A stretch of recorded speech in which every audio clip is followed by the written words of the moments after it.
देखु सुनु आ बाँचु पुस्तक 7। यसु प्रभु आ मुक्तिदाता।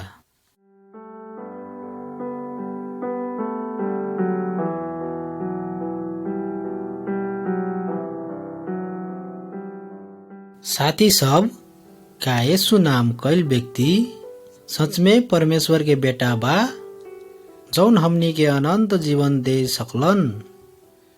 यसु के कैल सब आश्चर्य कर्म से त ऊ सच में परमेश्वर के पुत्र बारन से बात बतावेले। यसु ख्रिस्ट के बारे में अच्छा से जाने के या बुझे के लेल इस संदेश के ध्यान से अंतिम तकले सुनु। जब अपने ये आवाज के सुन रहल छी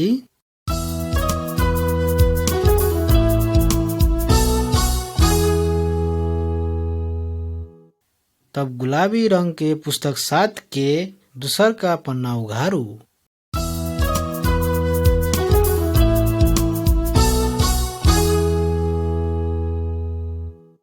चित्र नंबर 1, यसु के जन्म।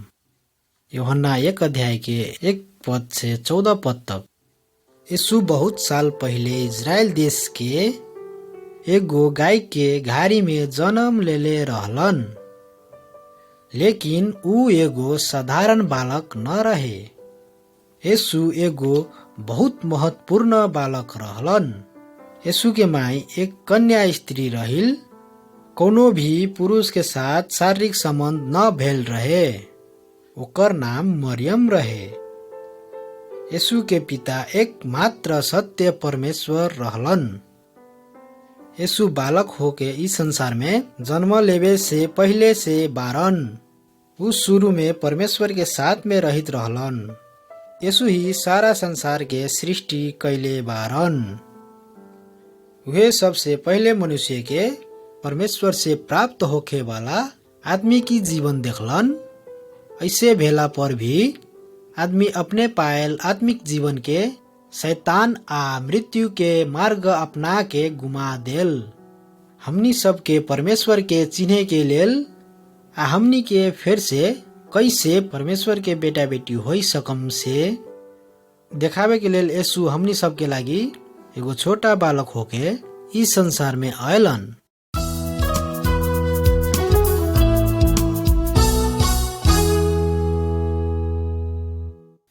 चित्र नंबर 2, यसु पानी के दाख मध्य बनैलन। यूहन्ना 2 अध्याय के 1 पद से 11 पद तक। यसु बढ़लन आ बढ़ के एक जवान आदमी हो गेलन।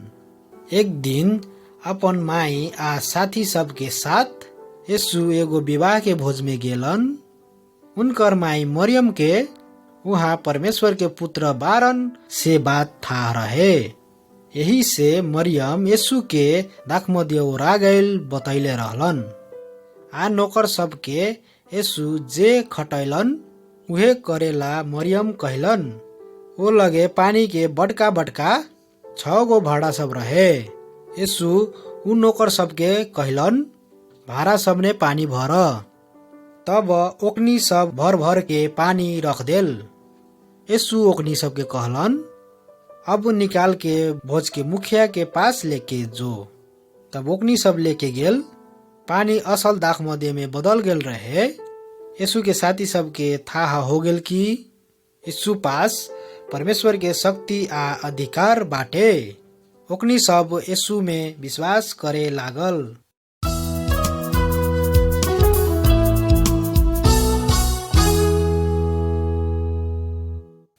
चित्र नंबर 3, यसु आ निकोदेमस के बीच बातचीत।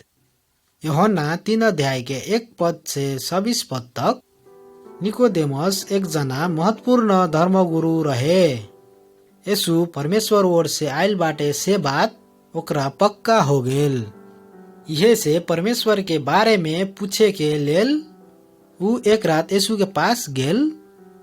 यसु ओकरा के कहलन, हम तोहरा के सच सच कह रहल छी, कौनो फिर से नया जन्म न ली ऊ परमेश्वर के राज्य न देख सकी।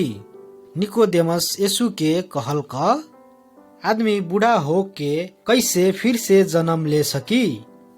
यीशु निकोदेमस से ऐसे जवाब देलन, जब एगो छोटा बालक अपन माई के गर्भ से जन्म लेवेले ओकरा संगे शारीरिक जीवन रहे से, ऐसे ही आत्मिक जीवन प्राप्त करे के लेल हमनी सब के आत्मा से जन्म लेवे के परी। जौन यीशु के विश्वास करेले आ उनकर वचन पालन करेले ऊ नया होकर जन्मले आ आत्मा में सदा के लेल जीवित रहेले। जौन यीशु में विश्वास न करेले ऊ अनंत मृत्यु प्राप्त करेले।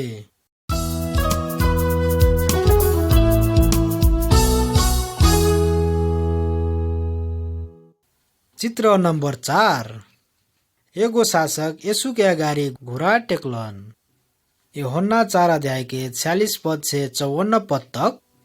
यदि अपने के लड़का अचानक बिरामी पड़ जाए तब अपने का करम? ई चित्र में रहल आदमी यीशु से भेंट करेला बहुत दूर से आयल रहे। ऊ एगो महत्वपूर्ण शासक रहे, लेकिन ऊ यीशु से विनती करैत कहलन, हजुर हमर लड़का मरे से पहिले अपने आ जाए। यीशु ओकरा के जवाब देलन, जो तोहर लड़का बाँच जाए। यीशु ओकरा के कहल के रहे ऊ वचन विश्वास करके ऊ अपन घर चल गेल। ऊ जब घर ओरी जाइत रहे तब ओकर नौकर सब ओकरा से भेंट के कहलन, अपने के लड़का बाँच गेल।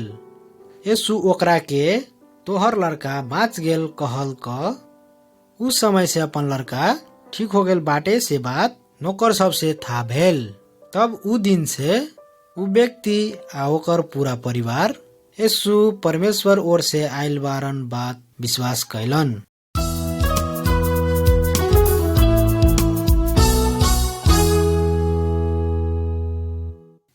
चित्र नंबर 5। बेथस्दा के दह के लकवा आदमी। यूहन्ना 5 अध्याय के 1 पद से 47 पद तक। यरूशलेम शहर भीतर एगो बड़का पोखरी रहे। आदमी सब के ई विश्वास रहे कि ऊ पोखरी के पानी से नहायला पर रोगी आदमी सब ठीक हो जाले। एक जना आदमी विगत 38 वर्ष से बिरामी रहे।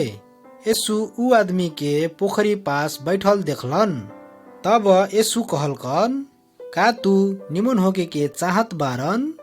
रोगी यीशु के कहलकन, हजुर पानी जति खानी सचल के ले हमरा पोखरी में राखे देवे वाला हमर कोनो आदमी न बा। तब हमरा जाए से पहिले पोखरी में दोसरो आदमी उतर जाइले। यीशु ओकरा के कहलकन, उठ अपन बिछौना लेके जो। तब तुरंत ऊ आदमी निमन हो गेलन। तब ऊ अपन बिछौना लेके घरे गेल। कुछ आदमी यीशु से नाराज भेल, काहे कि यीशु ऊ आदमी के यहूदी सब के विश्राम दिन में निमन कैले रहे। ई दिन में यहूदी सब काम छोड़ के परमेश्वर के आराधना करेले। अपने परमेश्वर के पुत्र बारी से बात दिखावे के लेल यीशु ई आश्चर्य काम कैले रहे। विश्राम दिन में भी ठीक करे के अधिकार उनकरा साथ में बाटे, लेकिन ऊ आदमी सब यीशु पर विश्वास न कैलन।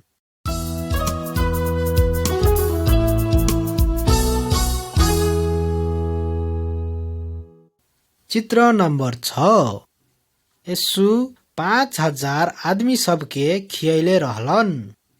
यूहन्ना 6 अध्याय के 1 पद से 15 पद तक, 25 पद से 58 पद तक। यीशु रोगी बिरामी आदमी सबके ठीक करेले से बात सुने के बहुत आदमी सब यीशु के पछाडि लागेल।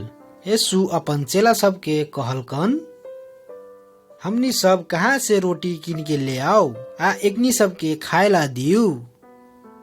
तब ओकर चेला सब मध्य एक जना सिमोन पतरस के भाई अंद्रियाज कहलकन, ए लगे एगो लड़का बाटे, ओकरा साथ में जौ के 5 रोटी आ 2 मछली बाटे, लेकिन इतना जना के बीच में इसे कथी होइन।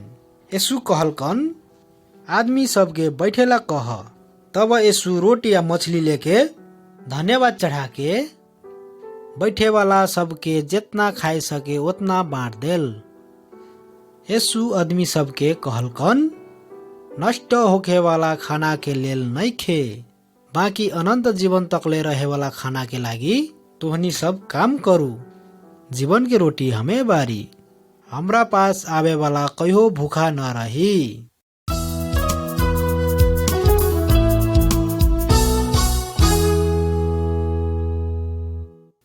चित्र नंबर 7। यीशु पानी के ऊपर चलल कई। यूहन्ना 6 अध्याय के 16 पद से 21 पद तक भीड़ के आदमी सबके खियाला के बाद में यीशु अपन चेला सबके घर जायला कहलन। यीशु अपने एकांत में परमेश्वर से प्रार्थना करे के लागी गेलन। चेला सब समुद्र पार जायला एगो नाव में चढ़लकन। उस समय अंधकार होल, आ बतास के कारण समुद्र के पानी उछलत रहे। तब यीशु पानी के ऊपर ऊपर चल के चेला सब रहलन नाव के लगे आयलन। ई देख के चेला सब डेरा गेल। चेला सब के लागी यीशु कौनो आत्मा बाटे की ओकन के ऐसन बुझाइल। यीशु ओकनी सबके कहलकै हम बारी न डरा। तब चेला सबके साथे यीशु नाव में चढ़लन। उहे समय आधी भी शांत भे गेलन। उ चेला सबके फेरू एक बार विश्वास भे गेलन कि यीशु के साथे साचे में परमेश्वर के शक्ति बा।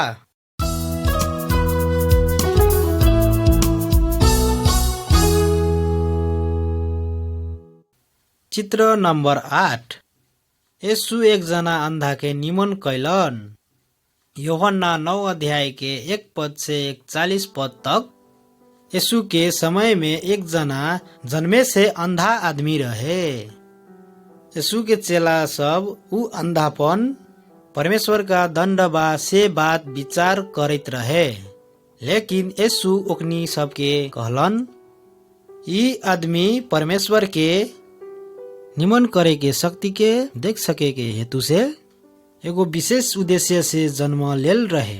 तब यीशु भूमि में थूकलकन आ माटी के गिला बना के ओकर आँख में लगा देलै।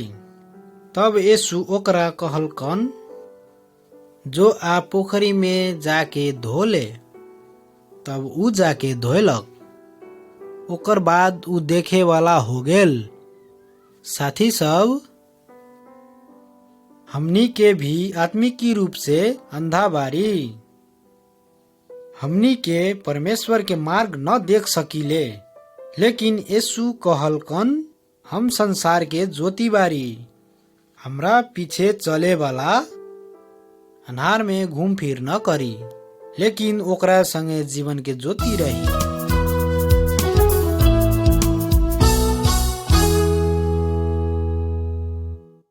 चित्र नंबर 9। यीशु लाजरस के कब्र में से बाहर बोलाइलन। यूहन्ना 11 अध्याय के 1 से 46 पद तक यीशु लाजरस आ ओकर दुगो दीदी सब मरियम और मार्था के प्रेम करत रहलन।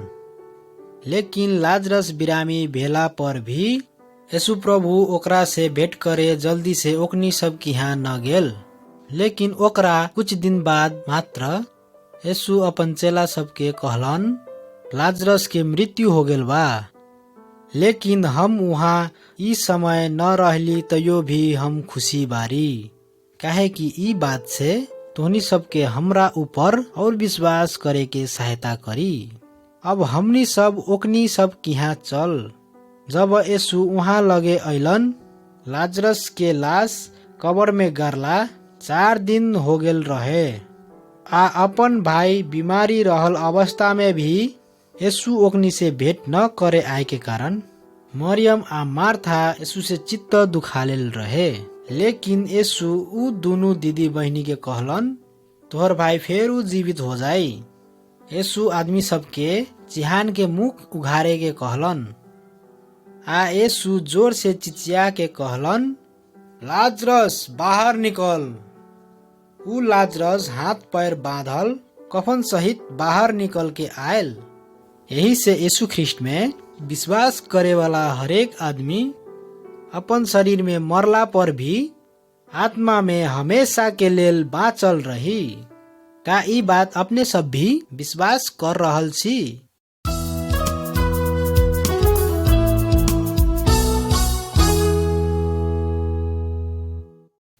चित्र नंबर 10। यीशु क्रूस में मरलन। यूहन्ना 18 अध्याय के 1 पद से 19 अध्याय के 42 पद तक। अपने कैल बहुत आश्चर्य कर्म द्वारा यीशु अपने आप के परमेश्वर के पुत्र रहलन प्रमाणित करलन। लेकिन यहूदी सब ओकरा से डाह करित रहे। ओकनी सब यीशु के मारे के चाहत रहे। यीशु अपन साथी सब के अपने मरल जाए ओकरा बाद मात्र ओकनी सब की यहाँ पवित्र आत्मा पठाए के बारे में बात कैलन। काहे कि यह मात्र एगो उपाय रहे जेकरा द्वारा यीशु आदमी सबके परमेश्वर में फिर से लौटा के ल्याए सकैत रहे। यहूदा जौन यीशु के चेला सब मध्य एक रहे, ऊ यीशु के धोखा देलकन। ऊ कम पैसा में बिक के यीशु के यहूदी सब के हाथ में बिक्री कर देल। यहूदी सब यीशु के पास आयल आ ओकरा के पकड़ के ले गेल। पतरुस और ओकर साथी सब भी डर के मारे भाग गेल। यहूदी धर्म गुरु सब ओकर विरुद्ध कोनो भी दोष न भेटायल। तैयो भी जोर जोर से हल्ला करैत कहलन, यीशु के क्रूस में टांगल जाए, यीशु के क्रूस में टांगल जाए। तब आदमी सब सिद्ध परमेश्वर के पुत्र यीशु के क्रूस में टांग के मार देल। आदमी सब दूजने अपराधी सब के भी यीशु के साथ में क्रूस में टांग के मार देल। लेकिन यीशु हमनी के पाप के खातिर हमनी के बलिदान होके मर गेलन।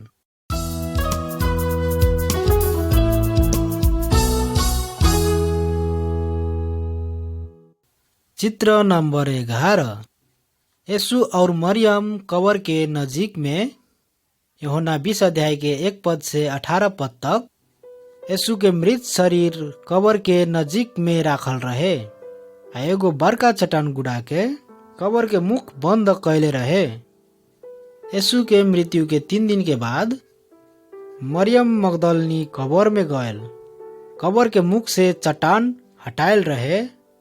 यीशु के मृत शरीर कब्र में न रहे। ई देख के मरियम कब्र के नजीक में बैठ के रोए लगली। ऊ रोइत कब्र के तरफ निहुर के देखत रहली। आ जहाँ यीशु के लाश रहे वहाँ सफेद वस्त्र लगायल दुगो स्वर्गदूत सबके एगो सिर तरफ दोसर का पैर तरफ बैठल रहे ऊ देखलिन। मरियम पीछे के तरफ देखली। तब ऊ यीशु के खड़ा भइल रहे देखली। यीशु मरियम के कहलन, ए नारी, तू काहे रोत बारे? आ केकरा खोजत बारे? मरियम यीशु के बगैचा में काम करे वाला माली समझले रहली। आ ओकरा से यीशु के लाश मंगलकै। तब यीशु मरियम के कहलन, ए मरियम। उहे समय मरियम के थाहा भेल कि यीशु जीवित होके उठल बा। यीशु मरियम के कहलकन, जो और हमर चेला सब के यहाँ जाके हम जीवित हो गेल बानी ऊ बात सुना दे। ऐसे ही मृत्यु भी जीवित परमेश्वर के पुत्र यीशु के पकड़ के न राखे सकल।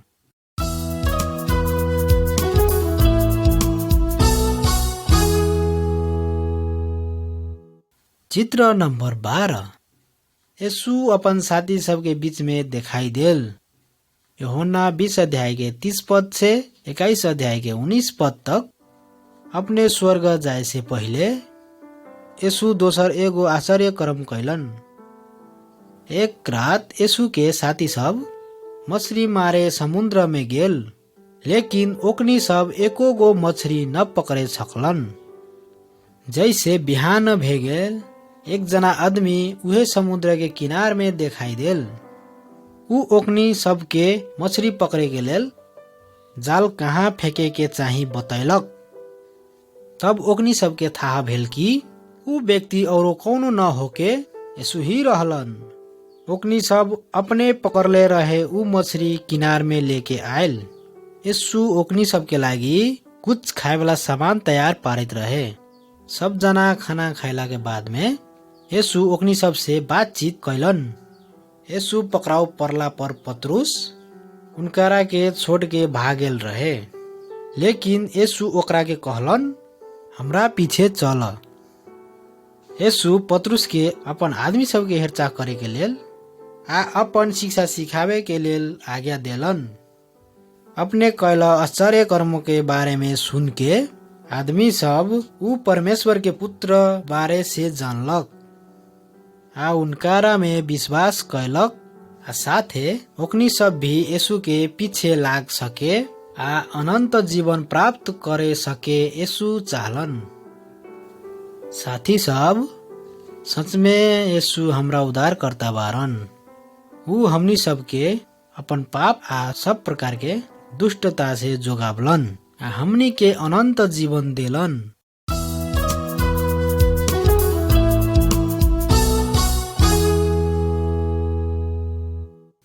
चित्र नंबर 13। यीशु अपन दुगो चेला सबके सिकलन। लुका 24 अध्याय के 13 पद से 35 पद तक यीशु अपने आप के निर्दयी रोमी शासक सबके शासन से छुटैलन। यहूदी सब आस कैले रहे, लेकिन ऊ रोमी शासक सब यीशु के क्रूस में टांग के मारला के बाद में यहूदी सब के आशा भी टूट के गेल। यीशु के 2 जना चेला सब अपने घर जाइत रहे। तब यीशु रास्ते में ऊ सब के सामने देखैलन। ओकनी सब यीशु के भी अपने जैसन रास्ता में चले वाला आदमी समझलकै। यीशु ऊ 2 जना चेला सबके धर्मशास्त्र से बहुत साल पहले मूसा और शिक्षक सब अपना बारे में लिखल बात सब बतैलन। ओकनी सब यीशु के भोगल दुख कष्ट आ उनकर मृत्यु के संबंध में लिखले रहे। ओकनी सब ई बात सब भी लिखल रहे कि यीशु मृत्यु से फेरू जी उठलन आ परमेश्वर के राज्य में राज करित रहलन। अचानक ऊ आदमी सबके धर्मशास्त्र में लिखल ई वचन सब पूरा भेल ज्ञान भैलक। रास्ता में चले वाला ऊ अनचिन्हार व्यक्ति यीशु अपने रहलन। ऊ फिर से जीवित हो गेल रहे। हमनी सबके भी यीशु हमनी के अपन वचन से कथी सिखबैत बा सुनु।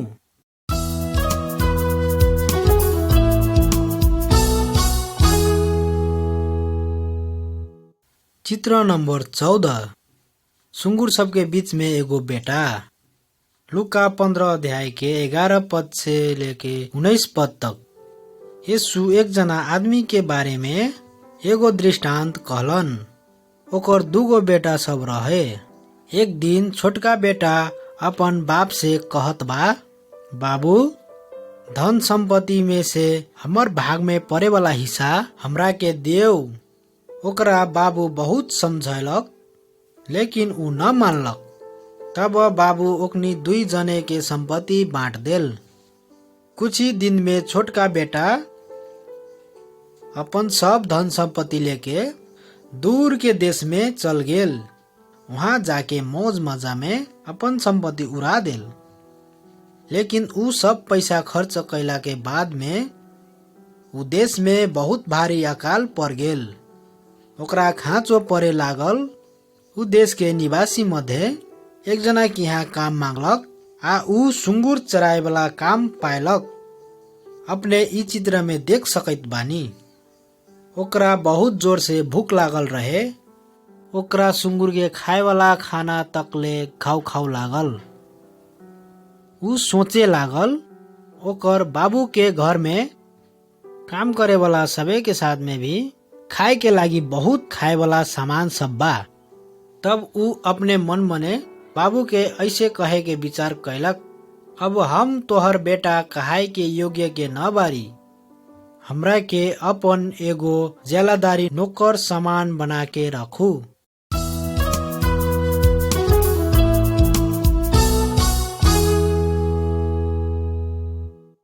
चित्र नंबर 15। भुलायल बेटा घर लौट गेल। लुका 15 अध्याय के 20 पद से 32 पद तक। छोटका बेटा अपन बुबा के घर में लौट चल अवैत रहे, लेकिन ऊ अभी बहुत दूर ही रहे कि ओकर बाबू देख लेल। तैयो भी ओकर बाबू दूर रहला पर भी चिन्ह लेल। बाबू अपन बेटा से भेंट करेला दौड़ते गेलन। ऊ अपना छोटका बेटा के छाती से लगा लेल आ गाल में चुमन कैलक आ अपन सब नौकर सबके बोला के ओकरा लागी अच्छा कपड़ा आ बढ़िया बढ़िया खाए वाला सामान सब ले आवे के कहलक। तब बाबू कहलक, हमनी सब अब खुशी मनाओ, काहे कि ई हमर बेटा मर गेल रहे आ फिर जी गेल, भुलायल रहे आ फिर मिल गेल। साथी सब, यीशु हमनी के परमेश्वर भी ई कथा के बाबू समान बारन से बात सिखायलन। हमनी सब वास्तव में ऊ छोटका बेटा जैसन हमनी के अपन परमेश्वर के विरोध में पाप कैले छी आ उनकरा से बहुत दूर हो गेल बाड़ी। लेकिन परमेश्वर हमनी से प्रेम कैलन। यीशु हमनी सब के कहिया परमेश्वर लगे लौटी कह के रास्ता देखैत बारन। परमेश्वर हमनी के पाप क्षमा करे के चाहलन। यीशु हमनी के पाप आ मृत्यु से बचाए के लेल अइलन। यीशु हमनी के परमेश्वर पिता के पास आवे के रास्ता देखैलन।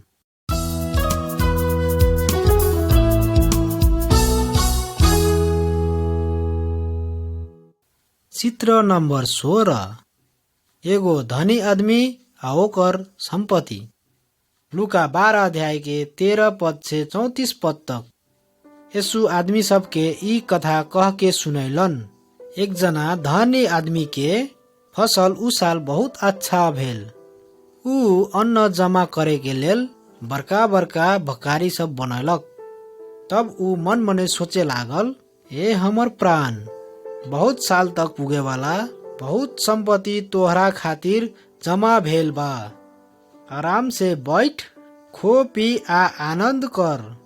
लेकिन परमेश्वर ओकरा के कहलकन, ए मूर्ख आदमी, यह रात तोहरा से तोहर प्राण फिरता ले लेल जाई।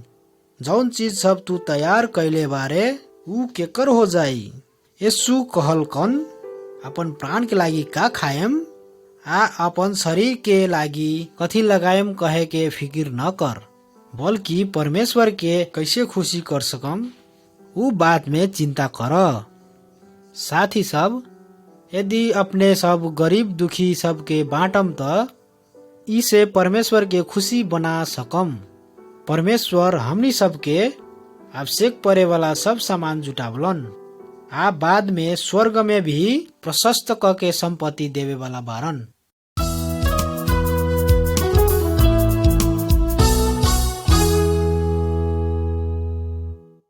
चित्र नंबर 17। भिखारी आ धनी आदमी। लुका 16 अध्याय के 19 पद से 31 पद तक। यीशु यही लेखा से एक जना धनी यहूदी आदमी के बारे में उखान कहलन।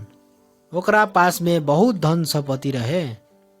ऊ अपन दरबार में खड़ा भेल, भिखारी के वास्ता न कैलक आ खाए वाला चीज न देलक। तब बेचारा भिखारी के मृत्यु हो गेल। लेकिन ऊ बाद में स्वर्ग के बहुत निमन ठाउँ में पहुँच गेलन। वहाँ सब यहूदी विश्वासी सबके पुरखा अब्राहम ओकर देखभाल करत रहे। कुछ दिन बाद ऊ धनी आदमी के भी मृत्यु हो गेल। लेकिन ऊ बहुत दुख और कष्ट वाला ठाउँ में पुगलन। ऊ अपन सहायता के लागी ऊ भिखारी के अपन ठाउँ में भेज देवे के लेल अब्राहम से विनती कैलन। लेकिन अब्राहम ऊ आदमी से कहलन, ओ पार जाय के लेल खोजे वाला न जाय सकी आ ओ लगे से यहाँ बा हमरा पास आए भी न सकी कही के हमरा आ तोहरा सबके बीच में एगो बहुत गहरो खाड़ल रहल बा। साथी सब, हमनी सब धनी आ गरीब जौनो अवस्था में रहला पर भी ई जीवन में परमेश्वर के मार्ग अपनावे के पड़ी। तब हमनी सब अपन शारीरिक मृत्यु के बाद स्वर्ग जाए सकम। यह से यीशु प्रभु में आज विश्वास करू, तब परमेश्वर अपने के बचाई के रखिहन।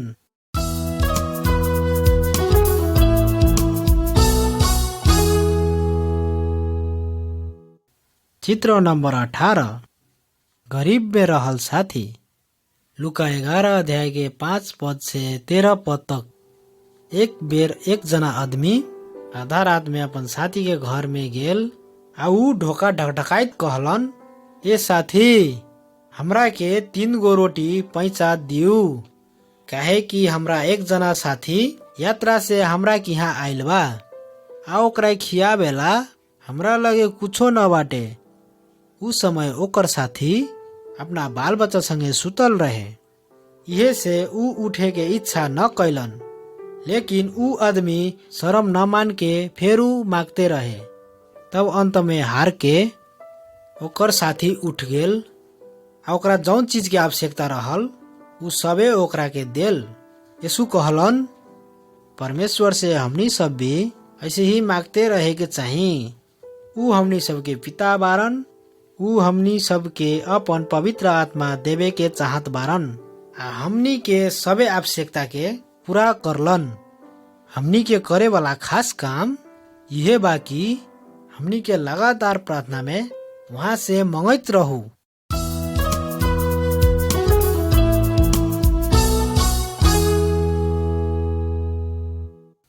चित्र नंबर 19, परमेश्वर के भवन में रहल 2 गो आदमी सब।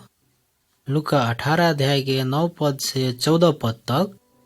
का अपने के पुकारे वाला के प्रार्थना परमेश्वर सुनल बा? इस चित्र में रहल व्यक्ति बहुत धार्मिक रहे, साथे ऊ घमंडी भी रहल। ऊ अपने के परमेश्वर के और आदमी सब से असल रहल बताइत रहे, लेकिन का अपने लागल रहल बा कि परमेश्वर ऊ आदमी से खुशी रहल बा?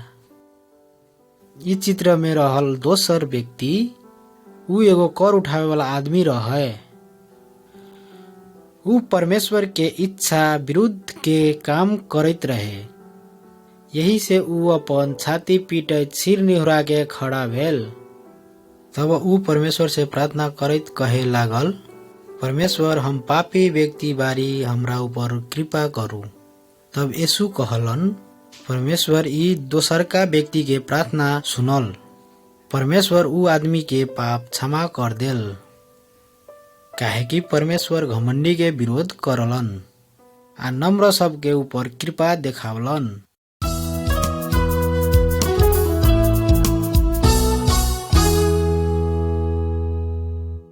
चित्र नंबर 20, बिया छड़े वाला आदमी के दृष्टांत। लुका 8 अध्याय के 4 पद से 8 पद तक। एक दिन यीशु आदमी सब के एगो भीड़ के एक जना बिया छरे वाला आदमी के दृष्टांत कहलन। एक जना बिया छरे वाला बिउ छरे निकल गेल। बिया छरे खानी कुछ रास्ता में पड़ गेल, आ ऊ कुचल गेल, आ आकाश के चरा चुरुंगी सब खा लेल। और ऊ चट्टान ऊपर पड़ गेल, आ ऊ जमैत खानी सूख गेल, काहे कि ओमे ओस हाल न रहे। आरो बिया सब काँडा के झांग में बीच में पड़ल गेल। बिउ के साथ में काँडा बढ़ के बड़का भेल, आ बिउ के दाब देल। आरो बिया असल जमीन में पड़ल, आ जाम के बड़का भेल, आ 100 गुना फल फलायल। ई बात कह के यीशु बड़का आवाज ने चिचिया के कहलन, जेकर सुने वाला कान हौ ऊ सुनू आ बुझू। बहुत जना ई कथा के सुनलक, लेकिन बुझे न सकल। जौन की यीशु कहलन, ई कथा तू बुझलन।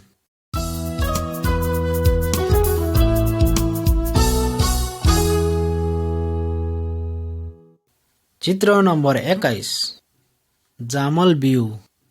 लुका 8 अध्याय के 9 पद से 15 पद तक।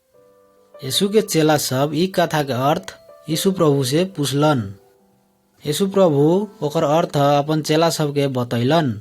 बिउ परमेश्वर के वचन बारी, आ बाटो के किनार के बिया सब ई सब बान, जौन सुनी आ ओकर हृदय से परमेश्वर के वचन सीन के ले जाइल।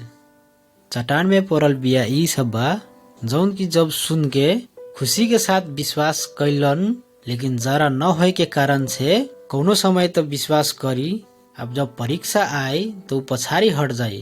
कारा के बीच में पड़े वाला बिया ये सब बा जौन की सुनी अगाडि जाके उ जीवन के चिंता, धन, सुख, चैन ये सब कुरा में पड़ के उ बिछड़ जाए, लेकिन ऊ में फल फलाए न पाए।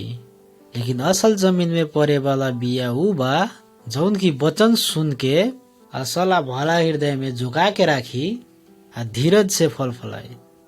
मित्र सब, अपने सब परमेश्वर के वचन सुन के कैसे ग्रहण करबे? का अपने सब वचन के पालन न करके अपने सब धोखाने पड़ल बारी, आकि वचन के विश्वास के साथ पालन करत बारी आ परमेश्वर के खुशी बनाई तारी?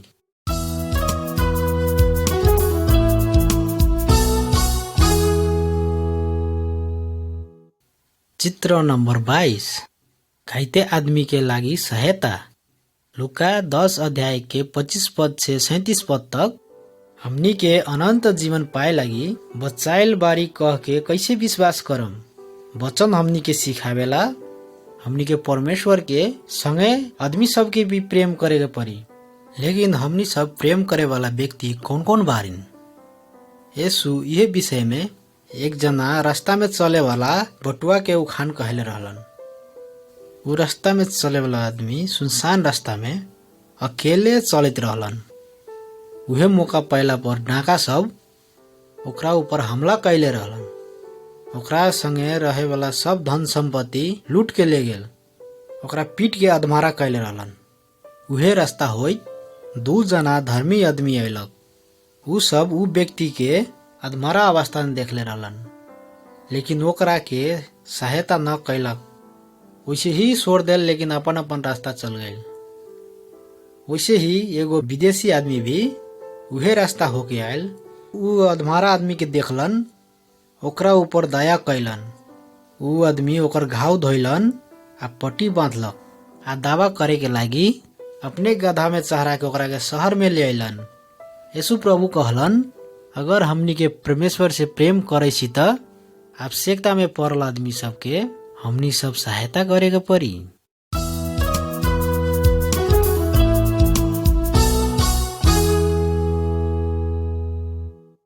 चित्र नंबर 23, घर धनी घर लौटल। लुका 12 अध्याय के 35 पद से 48 पद तक का यीशु मृत्यु के बाद फेर जी के उठलन उ बात अपने सबके याद बा? स्वर्ग में उठाए से अगाडि बहुत जना यीशु प्रभु के देखले रहलन। यीशु प्रभु सबे जना के हम फेरू लौट के आम उ बात सबके बतैलन। यीशु प्रभु कहलन, हमनी सब विश्वास करे वाला सब हौ आदमी सब जैसन बारी जौन आदमी सब अपन मालिक के घर लौटे के प्रतीक्षा करत रहलन। हमनी सब के यीशु प्रभु कहिया लौटी हमनी के था न बा, लेकिन वहाँ न आए समय तकला हमिन के सबे जना ओकर नाव के खातिर काम करे के परी। उ कहिया लौटी कह के हमिन के ओकर रास्ता देखे के परी। जबकि उ आए तब हमिन के सबे जना के लागी यीशु प्रभु हमनी के लागी भोज तैयार पारी। उ समय बहुत खुशी बहुत आनंद के समय होई। यीशु प्रभु कहलन, अगर अपन नौकर सबके निमन से देखभाल कर ले बाकी, घर निमन से देख ले बाकी, वैसन भंडारा बाद में जाके बहुत बड़का इनाम पाई। अगर वो अपन नौकर सबके मार पीट के ओकरा साथ न निमन व्यवहार कैलन बारन, ओकरा के ऊपर बहुत बड़का सजाए होई।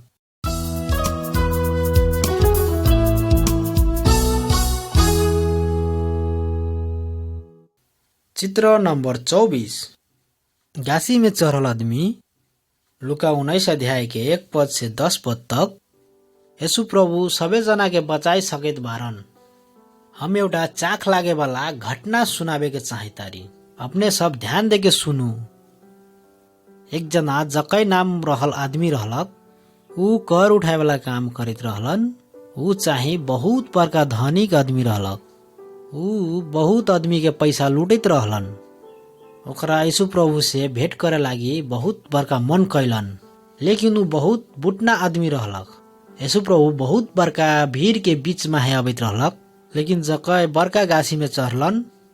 जब यीशु प्रभु उहे रास्ता से होइत अबित रहलन, यीशु प्रभु जकै के देख के कहलन, ए जकै नीचा उतर के आवा, आजू हम तोहर घर में बैठम। ई सुन के सब आदमी के अचम्म लागेल। जकै निमन आदमी न रहलक। ई बात सबे आदमी के थाह रहलन। तभी भी जकै उतर के अइलन, लेकिन ऊ खुशी के साथ यीशु प्रभु के स्वागत कैलन। यीशु प्रभु कहलन, आज ई घर उद्धार पहिले बारन, काहे कि यीशु प्रभु हरायल आदमी के खोजी करे के लागी आ ऊ सबके बचाए के लागी ई संसार में आइल बारन।